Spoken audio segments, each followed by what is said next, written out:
नमस्कार, मेरा नाम प्रशांत है और आप देखना शुरू कर चुके हैं खुदरंग। मेरे साथ इस वक्त बहुजन समाज पार्टी के सेंट्रल कोऑर्डिनेटर रणधीर बेनीवाल जी हैं। रणधीर बेनीवाल जी की बातचीत करना इसलिए भी मेरे लिए इम्पोर्टेंट है क्योंकि ये एकमात्र शख्स हैं जो उत्तर प्रदेश की भी बैठक में थे, जो आज केंद्रीय जो बैठक है उसमें भी थे।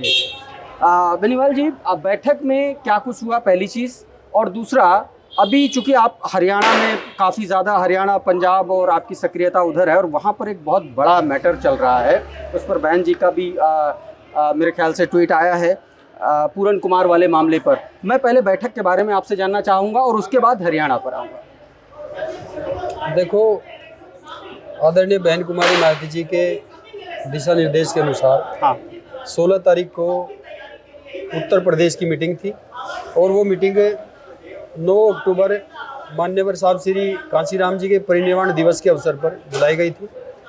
और उस मीटिंग में आदरणीय बहन जी ने जो प्लानिंग की थी, उस प्लानिंग के तहत अपने वर्करों को दिशा निर्देशित किया और प्लानिंग दी कि आप लोग रैली को सफल कैसे बनाएंगे।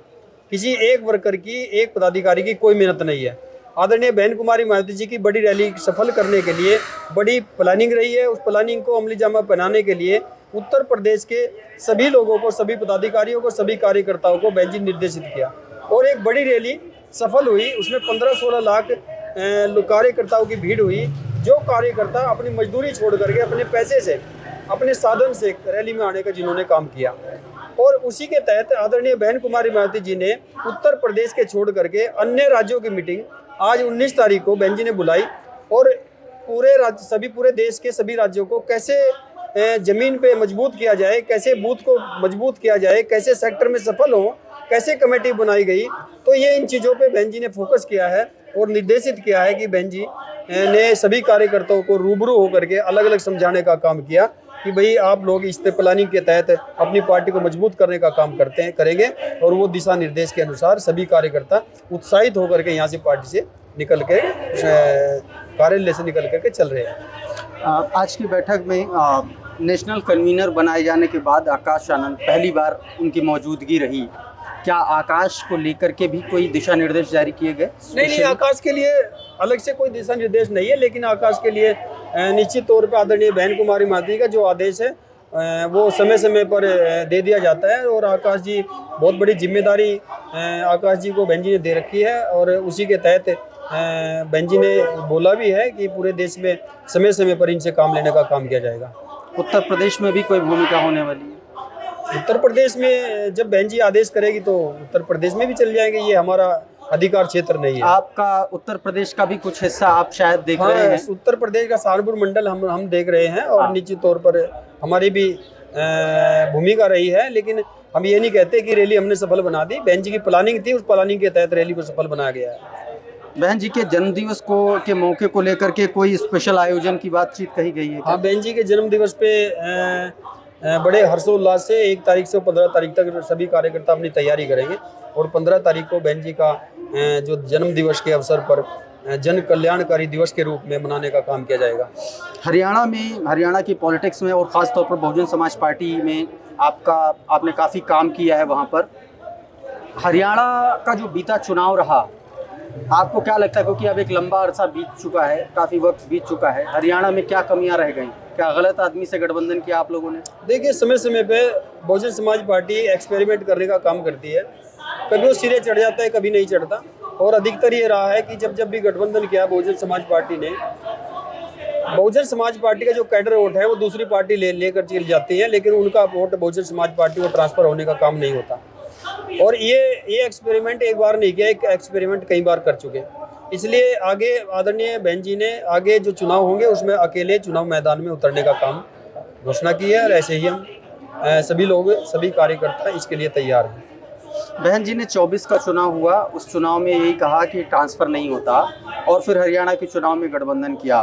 क्या आपको इसी तरीके की संभावनाएं, स्थितियां, परिस्थितियां, आपको लगता है कि कुछ ऐसा बदलाव आने वाले वक्त में किसी भी स्टेट में हो सकता है? ये अधिकार क्षेत्र बहन जी का है और इसमें हम कोई बात नहीं करेंगे, कोई टिप्पणी हमारी नहीं है। आपको क्या लगता है कि बहुजन समाज पार्टी लंबे अरसे के बाद एक मोटिवेशन आया है बसपा के कैडर में, कार्यकर्ताओं में, पदाधिकारियों में, क्या ये मोटिवेशन सस्टेन कराने के लिए कोई और बड़ा कार्यक्रम बहन जी का लग सकता है हाल फिलहाल में? हो सकता है आदरणीय बहन जी की क्या प्लानिंग है अगली, ये प्लानिंग तो समय आने पे पता चलेगी, क्योंकि आदरणीय बहन कुमारी मालती जी अपने समय पर पत्ते खोलते हैं। वो उनका किसी पदाधिकारी को या कार्यकर्ताओं को तनिक भी पता नहीं चलता। अभी आपके पास कुछ और राज्यों का प्रभार है, वो कौन कौन से राज्य हमारे हैं और वहाँ पास पर हरियाणा, कैसे? पंजाब, चंडीगढ़। हरियाणा, पंजाब, चंडीगढ़। पंजाब के चुनाव भी हैं, यूपी पंजाब के के साथ ही चुनाव होने यूपी के हैं। साथ। वहाँ की आप कैसी तैयारी चल रही है आपकी? अच्छी तैयारी चल रही है। हमारे प्रदेश अध्यक्ष पंजाब के हैं, ये अच्छा। हमारे हरियाणा के प्रदेश अध्यक्ष हैं हमारे साथ, और चंडीगढ़ के चले गए साथ। हमारे साथ पूरी टीम के साथ हम लोग यहाँ पे आए हैं। पूरी टीम को बहन जी ने पूरे जोश खरोश के साथ यहाँ से पूरी पावर भर के भेजा है। पंजाब में बीते दिनों एक बड़ा एलिगेशंस लगे सोशल मीडिया से लेकर के तमाम सारे प्लेटफॉर्म पर, आप ही के पार्टी के एक नेता बड़े पदाधिकारी ने आरोप लगाए। उसको लेकर के क्या बातचीत हुई थी, आखिर क्यों इस तरीके की स्थितियां चलते पार्टी रहते हैं में? ये तो पार्टी में। आप नई गाड़ी लोगे ना, नई गाड़ी लेकर के घर में खड़ी कर दो, उस पर कपड़ा उड़ा दो, फिर उसको कपड़ा उड़ा के एक हफ्ते में फिर उतारो, फिर उसको धो करके फिर कपड़ा उड़ा दो, वो खड़ी रहेगी, चमकती रहेगी। और जब उस गाड़ी को आप सड़क पे दौड़ाना शुरू करोगे, खरोच तो लगेगी।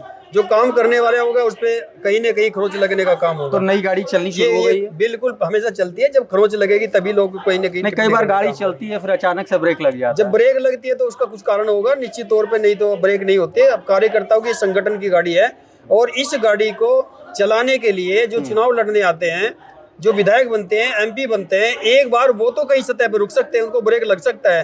लेकिन जो संगठन के लोग हैं वो कभी किसी से धन्यवाद की उम्मीद नहीं करते। उनको गाली पड़े कुछ, या उनको अप हो डाउन हो, किसी तरह भी परिस्थितियां हो, आंधी में तूफान में, वो चलने का काम करते हैं। पिछले 2 महीने में बेनीवाल जी 2 ऐसी घटनाएं मैं समझ पा रहा हूँ, बड़ी घटनाएं। एक तो प्राकृतिक घटना जो पंजाब से लेकर के बिहार तक ने झेली, बरसात में बाढ़ का एक जो मामला था, और दूसरा हरियाणा में आईपीएस आईजी पूरन कुमार का मामला। इन दोनों को आप कैसे देखते हैं बतौर बीएसपी ऑफिशियल? देखो, पूरन कुमार की शायद पूरा अन्याय हुआ। हाँ, बहुत अन्याय की बात हुआ, और सरकार ने उस पर लीपापोती की है। आदरणीय बहन कुमारी मालती जी ने उस पर ट्वीट भी किया था, और उस ट्वीट के माध्यम से आदरणीय बहन जी ने खेद प्रकट किया है, और वहाँ की सरकार को आगाह करने का काम किया है कि हम लोग पूरी, हमारे जो वहाँ की टीम है, हरियाणा के प्रदेश अध्यक्ष कृष्ण जमालपुर जी, और हमारे कई प्रभारी वहाँ पे लगे हुए हैं, 4-5 प्रभारी लगे हुए हैं, प्रताप सिंह लगा हुआ था। तो उन सब ने वहाँ पे जा कर के खेद व्यक्त भी किया है, अपनी बात को मनवाने का काम भी किया है। पंजाब की हमारी टीम अवतार सिंह करीमपुरी के साथ साथ हमारे विधायक हैं नक्षत्र पाल जी पंजाब से, ये सब लोग लगे रहे, और न्याय दिलाने के लिए बहुजन समाज पार्टी उनके साथ कंधे से कंधा मिला करके, उनकी वाइफ के साथ, पत्नी के साथ उनकी वो खड़ी रही, और उनको न्याय दिलाने के लिए निश्चित तौर पर बहुजन समाज पार्टी संकल्पित थी। उन्होंने अपना काम, बहुजन समाज पार्टी हर उस गरीब के लिए, हर उस दलित के लिए, हर उस मजलूम के लिए, मजबूर के लिए खड़ी रहती है। समय समय पर जैसे ही किसी पे ऊपर अत्याचार होते हैं, बहुजन समाज पार्टी वहाँ पे खड़ी रहती है। क्या लगता है ये मामला ब्यूरोक्रेसी के आपसी संघर्ष का है या फिर कास्ट डिस्क्रिमिनेशन का है? देखिए, इसमें अभी कुछ नहीं कहा जाता। अगर कोई जांच का विषय है, उस जांच के विषय को सरकार को सही तरीके से उठाना चाहिए और न्याय की बात करनी चाहिए। सरकार, बहुजन समाज पार्टी की जहाँ होती है वहाँ पे न्याय होता है, और निश्चित तौर पे भारतीय जनता पार्टी की सरकार है। भाई, भारतीय जनता पार्टी की सरकार हमेशा गुंडों को बचाने का काम कर रही है, अधिकारियों के ऊपर ही अत्याचार करवाने का काम कर रही है, तो क्या उम्मीद की जाएगी। एक सवाल और, बसपा में सुनने में आ रहा है तमाम सारे पुराने नेताओं की वापसी हो रही है। क्या आपकी तरफ से, आपके प्रदेशों की तरफ से भी कोई ऐसी चर्चाएं हैं, कोई ऐसा काम चल रहा है जिसमें जो पुराने नेता हैं उनको वापस लाने की बात कही गई हो?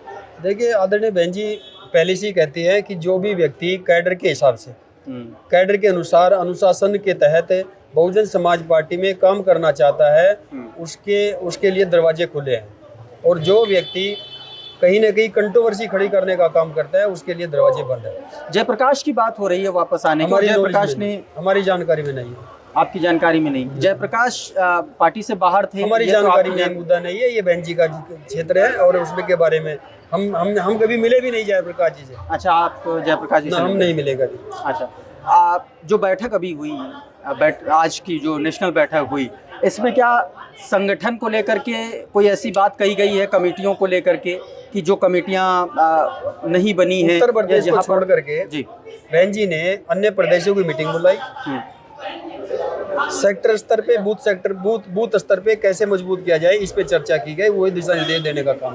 Thank you so much Beniwal ji, हमसे बातचीत करने के लिए बहुत बहुत धन्यवाद आपका, बहुत बहुत थैंक यू। और आप सभी दर्शकों का भी बहुत बहुत शुक्रिया, बहुत बहुत धन्यवाद। आप जुड़े रहिए आपके अपने चैनल खुद रंग के साथ। नमस्कार।